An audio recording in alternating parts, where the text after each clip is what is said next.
Hi everyone, if you're looking to fix a running toilet, this video is for you.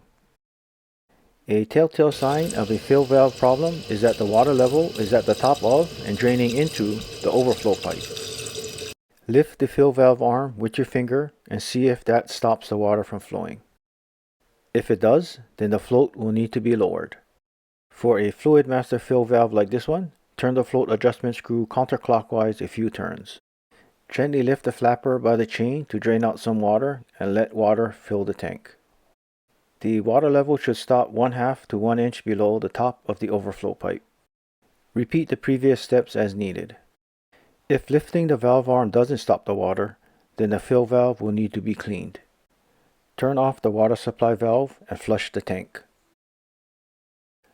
Unhook the valve arm from the adjustment screw. Grab the fill tube with your right hand, and with your left hand, lift the valve arm. Twist the valve cap counterclockwise. Note the position of the valve arm, and remove the valve cap.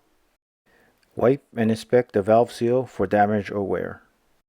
Inspect the valve seat for damage or wear. Flush the valve by placing a cup upside down over the valve and slowly opening the water supply valve. Reinstall the valve cap in reverse order. Reposition the valve cap, grab the fill pipe, and twist the valve cap clockwise until it stops. Lift and hold the valve arm and turn on the water supply valve.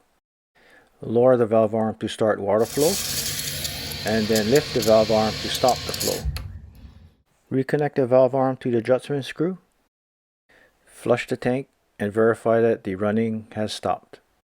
If cleaning the fill valve didn't work, then the valve seal or entire fill valve should be replaced. I'll leave links in the description. Here's another video that might interest you.